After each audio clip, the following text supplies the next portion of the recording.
Hola, ¿qué tal? Bienvenidos al programa Los Presidenciables y la Seguridad, un programa para conocer todas las propuestas de los candidatos a la presidencia de la República 2021.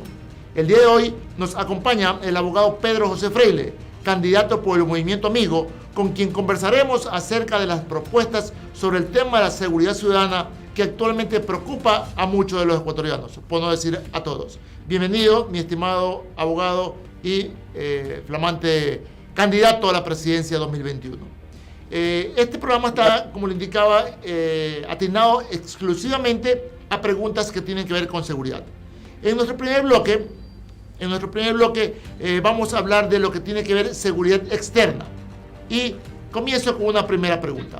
¿Cuál sería su estrategia para reducir el narcotráfico, terrorismo y delincuencia internacional en nuestro país? Muchas gracias, Tom, por la pregunta. Bueno, básicamente tenemos la necesidad de provocar un reforzamiento de todo nuestro aparato de seguridad y una colaboración explícita con los países dentro de la cuenca del Pacífico que están amenazados de la misma manera que está nuestro país. Adicionalmente, pensamos que es necesario que esa colaboración puntual se vuelva permanente con los Estados Unidos de América, principalmente como destinatario de la mayoría de los mercados de narcóticos en la región. El nivel de comunicación existente actualmente a nivel institucional entre el Departamento de Estado y las autoridades ecuatorianas, consideramos desde el punto de vista en donde estamos que está en una etapa incipiente, probablemente después de muchos años de que esa colaboración se vio rota por asuntos ideológicos, pero creemos que en el ámbito técnico y comercial existen suficientes razones para que se puedan restablecer esos lazos que históricamente han dado frutos en la lucha contra el narcotráfico de una manera mucho más eficaz que lo que ha surtido efecto en los últimos años. Una vez que la ley lo permita, ¿usted cree que puede regresar una base como la que había anteriormente en el caso de la base Manta? Creo que hoy por hoy la condición geopolítica nos brinda varias opciones alternativas, al de la implantación de la base de Manta, que de hecho se deben considerar. Entiendo que el interés estratégico de la información que hemos podido recabar también para el caso de los Estados Unidos no explícitamente implicaría que ellos tengan el mismo interés que tenían antes en la base Manta. De hecho, hay otros intereses estratégicos que se podrían compartir, pero claro, todos estos tendrán que ser evaluados en el ámbito de los tratados bilaterales, de las relaciones institucionales entre las Fuerzas Armadas ecuatorianas y las fuerzas, digamos así, ¿cómo le dicen a ellos? A su división a cargo del hemisferio sur en el continente americano, y de la DEA en conjunto con la Fiscalía General del Estado. ¿Cuál sería su política para las amenazas externas de los grupos armados al margen de la ley? Bueno, en ese caso estamos hablando ahorita no solamente de lo que originalmente se consideraba como una suerte de guerrillas, esos grupos ideologizados que antes estaban en la frontera norte del Ecuador especialmente. Hoy por hoy tenemos que considerar otro tipo de amenazas alrededor del crimen organizado, no solo alrededor del narcotráfico, sino también de la industria de la deforestación ilegal, de la trata de personas y de la minería ilegal, que hoy por hoy proveen en nuestro entorno de unas estructuras de carteles que yo considero que pueden llegar a ser igual de grandes que en algún momento de lo que hoy es el narcotráfico. Creía que la tendencia del control de los narcóticos y la proliferación, digamos, de la tendencia de legalización del uso lúdico de algunas sustancias en varios países va a variar el mercado narcótico, va a crear otras amenazas que, por ser, digamos así, menos urbanas y más rural, marginales, van a constituir amenazas diferentes que van a requerir de una fuerza que no solamente, sino eventualmente incluso de la participación militar con acciones disuasivas y probablemente con estrategias de contención militar para poder enfrentar los mismos. La emergencia económica global hoy por hoy le pone al mundo en condición de alerta militar, no solamente de una alerta delincuencial.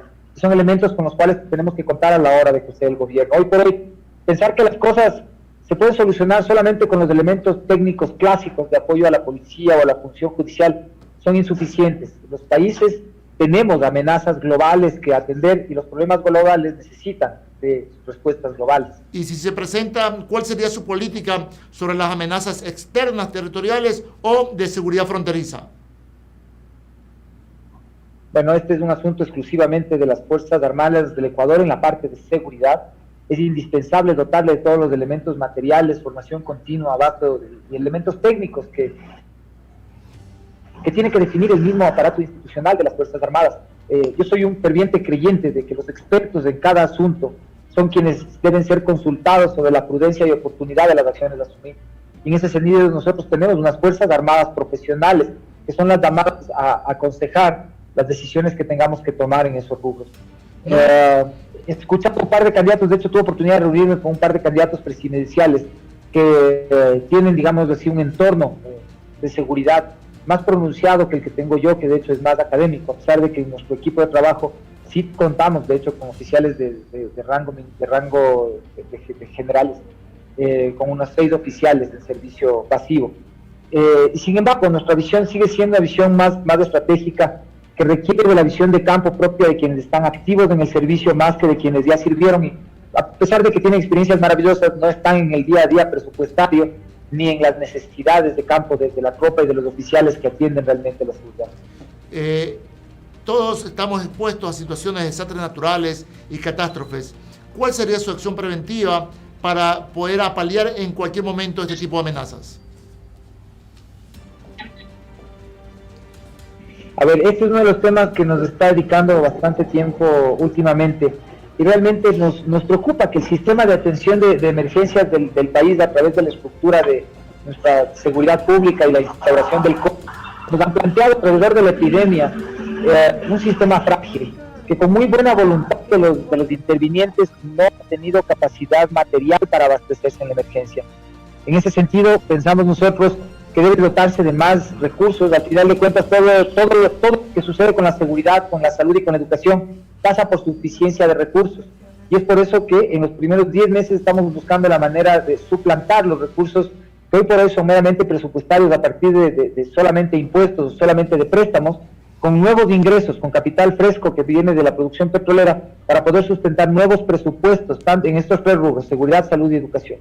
¿Usted cree que se van a necesitar, obviamente, inversiones de equipamientos para las Fuerzas Armadas? Sí, definitivamente sí. Pensamos que el factor de obsolescencia de la tecnología en un tema tan delicado como las Fuerzas Armadas y la seguridad pública es algo que tenemos que atender con mucha delicadeza, porque el armamento y el material en malas condiciones no pone en riesgo solamente a quienes están del otro lado de la fuerza pública, pone en riesgo principalmente a los servidores dentro de la seguridad. Y ellos, por la naturaleza de su trabajo, claro, están expuestos al riesgo de los que no estamos expuestos, del resto de personas que tenemos, digamos así, una forma de trabajar asociada a un entorno de paz o pacífico, para usar un término más apropiado. La exposición al riesgo demanda actualización tecnológica continua, y eso requiere de inversiones. Nosotros creemos que la actualización del armamento de nuestras Fuerzas Armadas es una necesidad continua que tiene que ser atendida dentro de los márgenes de mantenimiento de las garantías de seguridad para todas las personas. ¿Usted estaría de acuerdo en recibir apoyo de otros países en temas de seguridad externa e interna y de aceptar donaciones de armas o equipos de otros países? Le voy a ser súper sincero, y de hecho tenemos una posición geopolítica muy marcada. No aceptaríamos de parte de China, no aceptaríamos de parte de Rusia, no aceptaríamos de parte de Bielorrusia o de los países que están bajo el eje político que domina el señor Vladimir Putin. Sí las aceptaríamos, y aceptaríamos una colaboración explícita de parte de Israel, de parte de Alemania, de parte de Inglaterra y de parte de los Estados Unidos. Correcto, muy explícito. Y en cuanto a planes de implementación para fortalecer los programas de ciberseguridad y de ciberdefensa en nuestro país, ¿tiene alguna estrategia? Yo quisiera, de hecho he tenido oportunidad en los últimos años, a partir de una visita que hice a la Feria de Bourget en París hace unos 4 años, de conocer, ahora que en ese entonces eran un tema de curiosidad y ahora son amigos de hecho geniales. He conocido a algunos científicos en el ámbito de la ciberseguridad, de israelitas, un israelita, un holandés, 2 estadounidenses, uno de los 2 de origen filipino, que me han abierto los ojos respecto de la inminente y continua necesidad de la renovación que se tiene en esto. Yo creo que la colaboración de ignición en ciberseguridad tendría que estar orientada a poder crear nuestro propio talento en materia del desarrollo de ciberseguridad.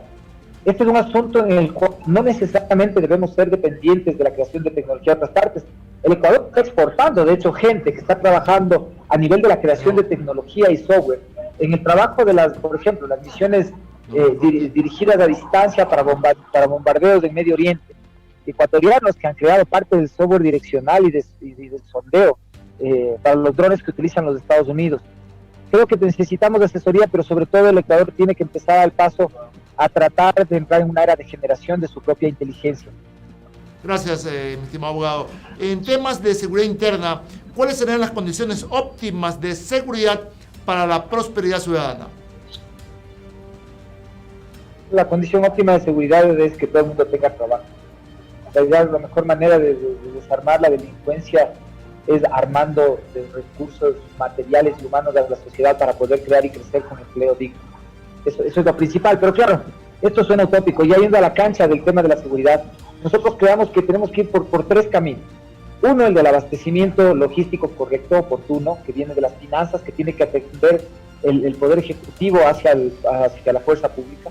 La otra es en el campo de la comunicación, para poder difundir entre la sociedad estrategias precisas que le permitan a la gente involucrarse y tener empatía por quienes son los prestadores de seguridad en la actividad de seguridad. Y esto quiero decir, digo la actividad de seguridad porque esto ya más da el concepto solamente de la fuerza pública, involucra también el esfuerzo en el cual debe participar la seguridad privada. Esta manera de accionar a la gente, de activar a la gente para nosotros es indispensable y cada vez que un poco me preguntan sobre seguridad yo siento la obligación de preguntar a quien me entrevista y probablemente usted sí tenga la respuesta, pero ¿usted sabe cómo se llama el oficial a cargo de la UPC cerca de su casa? No, pero también... Okay, yo tampoco sabía. Yo tampoco sabía acerca de la mía. De hecho, es una cosa que me planteó un chico de unos 20 años, que me decía, ¿cómo podemos estar exigiendo que un guardia, un policía, una empresa de seguridad, quien sea, responda por nosotros y exijamos que responda, pero no les damos lo suficiente y nosotros ni siquiera nos enteramos de quiénes son? Yo también le hago otra propuesta, una pregunta así como la que usted me hace. Si ahorita usted tiene una emergencia, sabemos que hay el 911, ¿a qué número usted reporta? Porque usted tiene en su mano un celular y está evidenciando todo. Yo uso el botón de pánico. Yo tengo el botón de pánico y de hecho si tuviera que marcar sería 135 para tener la atención de la oficial a cargo de mi distrito. O sea, yo sí lo uso. No, yo digo, ¿cuántos millones de ciudadanos en el Ecuador usamos WhatsApp y en el mundo? ¿Y qué pasa? Que no tenemos cómo reportar un número de WhatsApp 911, por así decirlo, lo que se está evidenciando en ese momento. O sea que si el país tiene 2.000 cámaras, vamos a convertir en 2 millones de cámaras porque todos podemos reportar en vivo e indirecto una situación al WhatsApp 911. Solamente el 911 existe para llamadas. Y cuando uno llama al 911 y quiere mandar una ubicación de dónde estoy, y no se puede. Entonces, una situación en tecnología que estamos, imagínense, ¿no? Entonces, como usted me hace la pregunta a mí... Usted acaba de plantear, lo que usted acaba de plantear, de hecho, es un factor que se puede superar tecnológicamente. Así es. Y se puede superar, de hecho, con una aplicación de software que probablemente se puede crear aquí mismo. Pero voy a hablar un poco más del tema porque esa es la tercera parte de la parte tecnológica. Esta segunda parte que implica la necesidad de generar empatía, implica la necesidad de generar una responsabilidad cívica de los ciudadanos sobre el tema de seguridad. Porque estamos acostumbrados a pedir, estamos más acostumbrados a este concepto absurdo de los derechos y garantías. Y esperamos que todo se nos dé, que todo se nos entregue. Estamos poco dispuestos a hacerlo. En ese sentido, el aparato de seguridad tiene una obligación, y de hecho a través incluso de medios de comunicación y con el apoyo del Estado, de sensibilizar a la gente sobre la manera de responder. Aquí viene el factor de tecnología que usted muy correctamente mencionaba. Tenemos que avanzar al paso de la tecnología. El teléfono, si bien es una herramienta útil, muy útil a nivel urbano, no es útil necesariamente en todos los perímetros en los cuales nuestra seguridad puede estar afectada, ni facilita por sí mismo la atención que se requiera, ni del aparato de seguridad, ni de la ciudadanía. Entonces, parte de la estrategia implica, está en la línea de lo que usted decía, es poder conectarnos de una manera racional para poder darnos seguridad. Así es. Y en esto tiene que ver mucho la empresa privada también, pero además del gobierno, porque los recursos no son infinitos. De hecho, durante esta etapa económica, que de hecho todavía no ha llegado a la parte más oscura, el país está notablemente pobre. Y el Estado, para generar la posibilidad de tener recursos para estas cosas, va a tener que ser creativo. Nosotros tenemos varias estrategias al respecto. Una, por ejemplo, es que llamamos obras por impuestos. Las obras por impuestos es un concepto que ya utilizan países como Colombia, que han utilizado países como Argentina o Chile. Cuando en épocas de vacas flacas es necesario todavía ejecutar acciones específicas en el orden de la salud, de la seguridad y de la educación.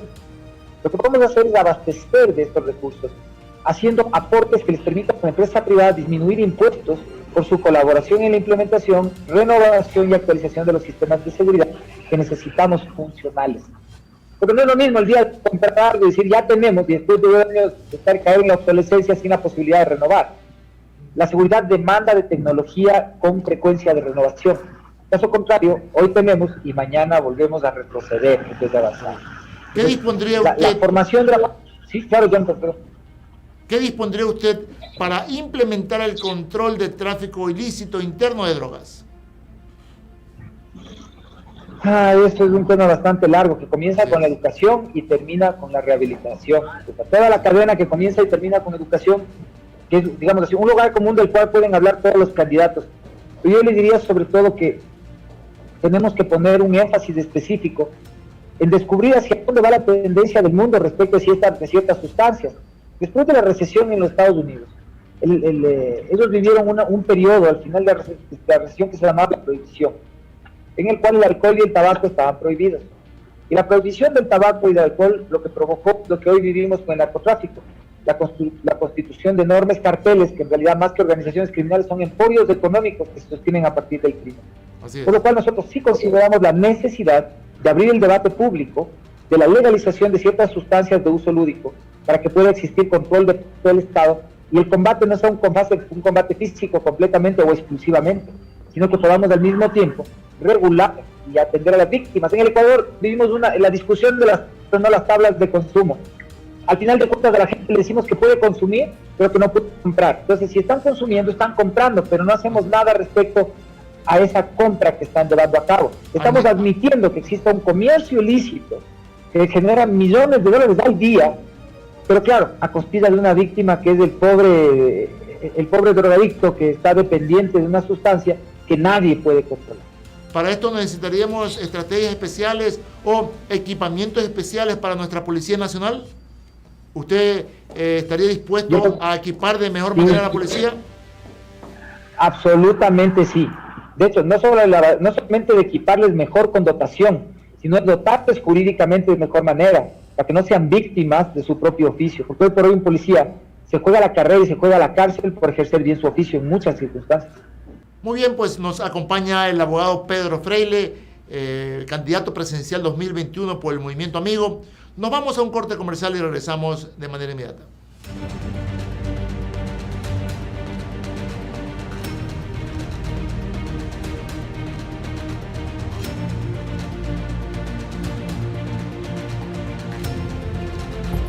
Inicio del espacio publicitario. Inicio del espacio publicitario.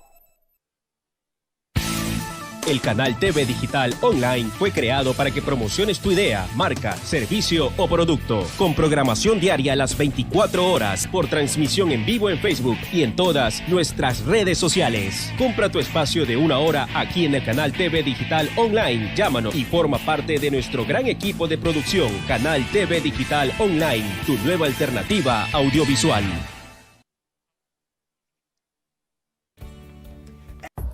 Fin de espacio publicitario. Fin de espacio publicitario.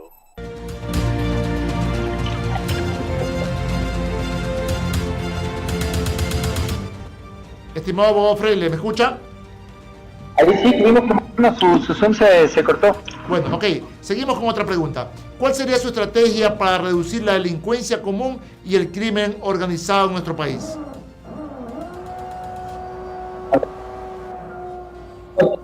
Tenemos dos temas. El crimen organizado tiene que ser combatido con todos los elementos.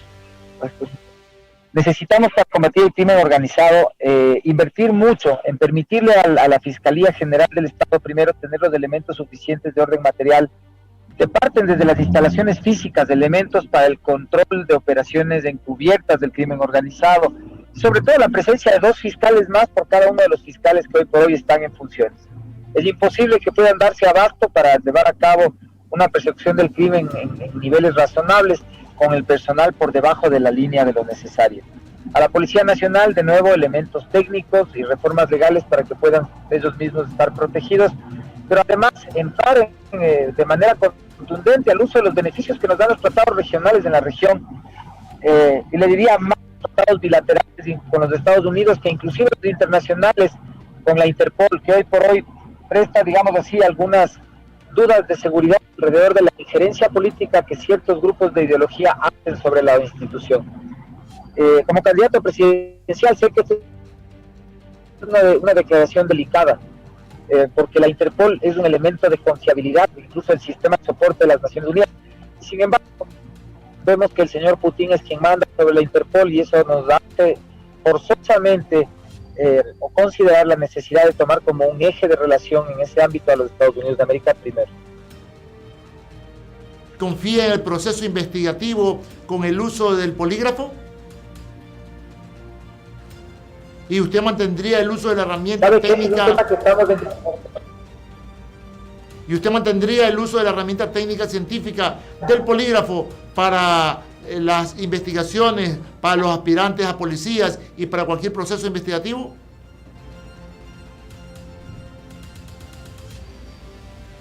Pero para ser sincero, probablemente sí, la ciencia indica que son elementos técnicos válidos para llevar a cabo este tipo de trabajo.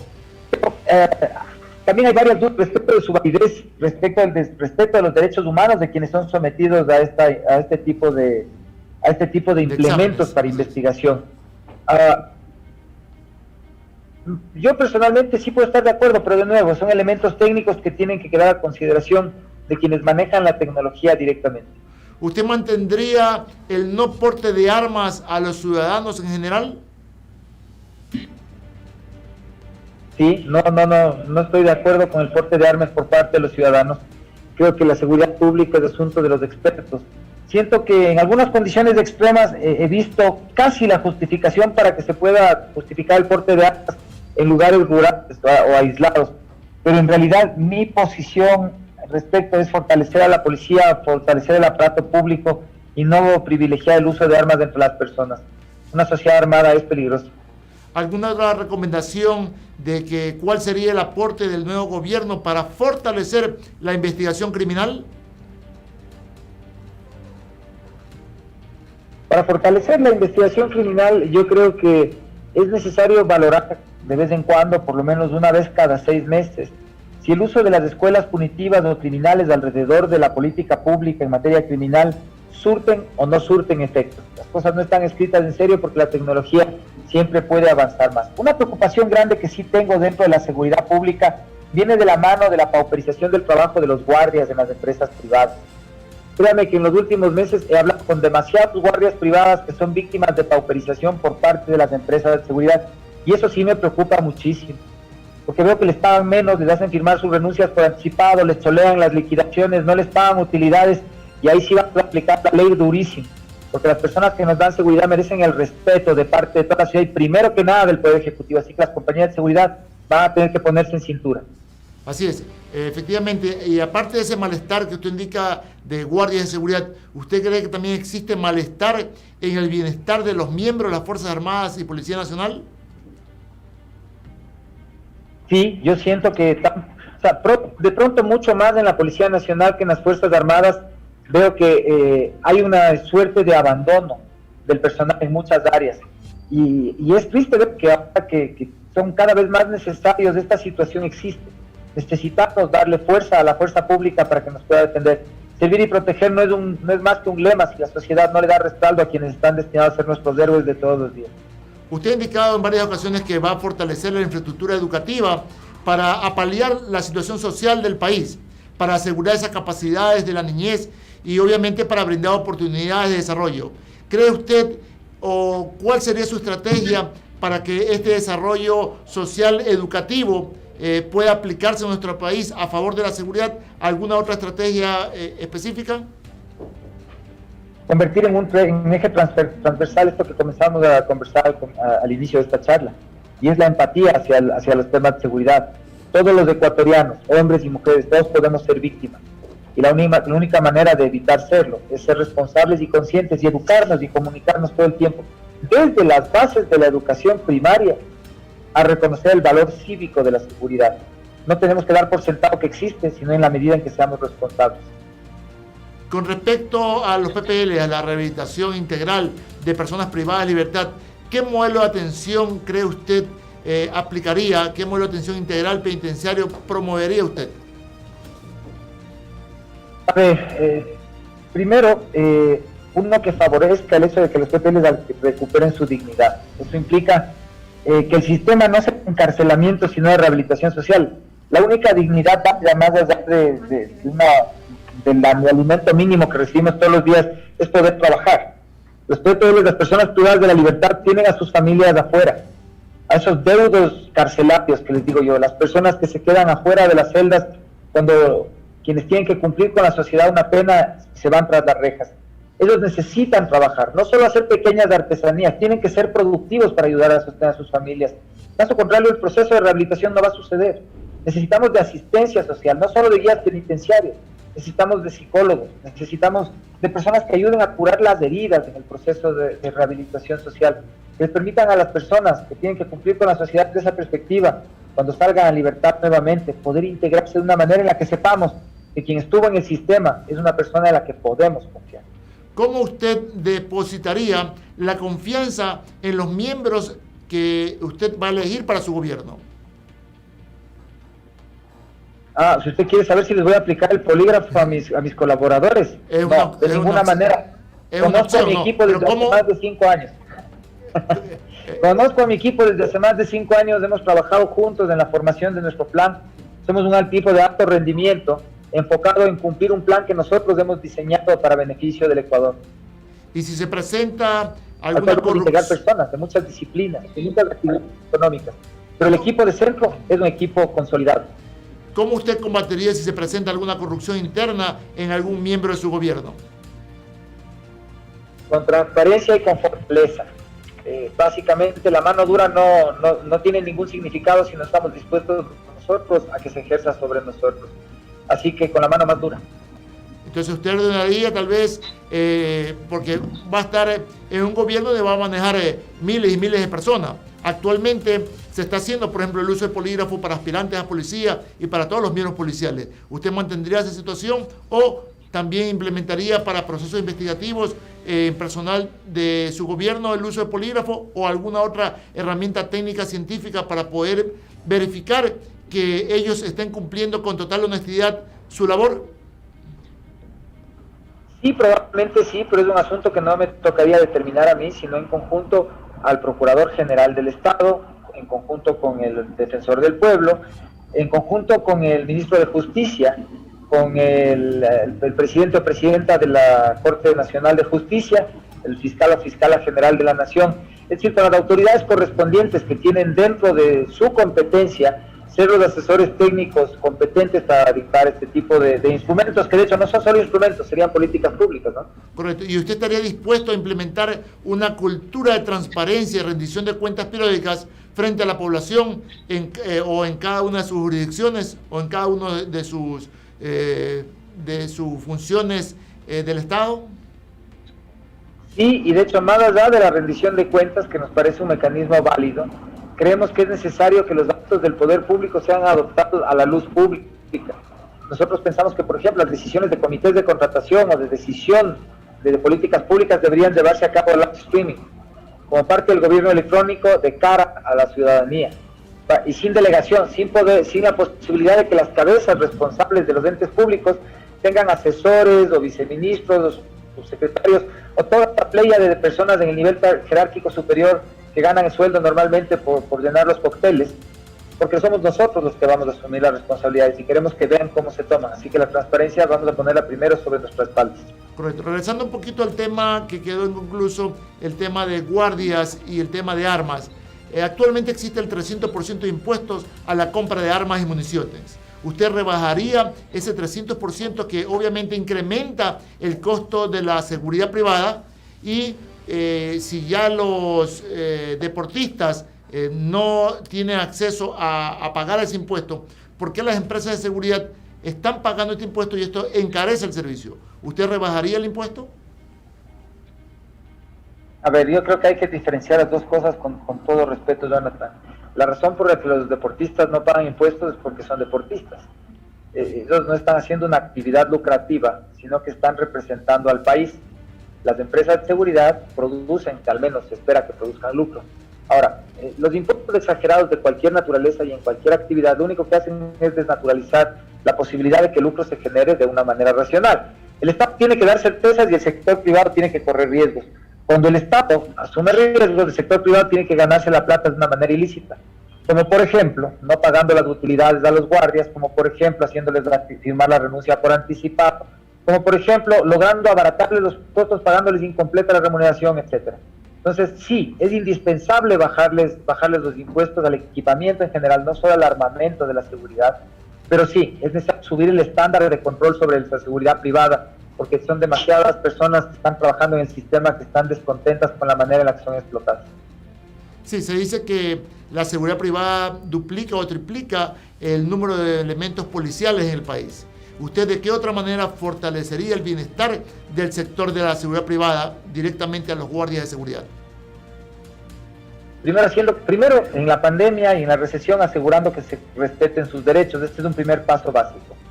El segundo es reconociendo aquellos derechos que hoy por hoy están parcialmente reconocidos, como todas las horas extras y remuneraciones extraordinarias que no se les está reconociendo. Primero, haciendo cumplir la ley. Después de esto, es facilitar desde el Estado mecanismos de formación continua, porque más allá de las buenas prácticas que tengan las empresas de seguridad, es necesario que los criterios en los cuales exista colaboración entre la seguridad privada y el aparato público de seguridad provengan de directrices y de hecho entrenamientos específicos de información continua que provienen del costeo y de hecho de la participación directa de la seguridad pública. Esas no tienen que pagar las empresas públicas, obviamente es algo que tiene que costear el Estado para poder concretar en acciones explícitas de una política pública funcional. Actualmente los guardias están costeando, están pagando directamente el costo del curso de guardia de seguridad para ser acreditados por parte del Ministerio de Gobierno. Este curso obviamente lo paga el guardia. ¿Usted mantendría el costo o, hablando de beneficios para los guardias de seguridad, o rebajaría o reduciría a cero pues el valor del curso de guardia de seguridad que lo está acreditando el Ministerio de Gobierno actualmente?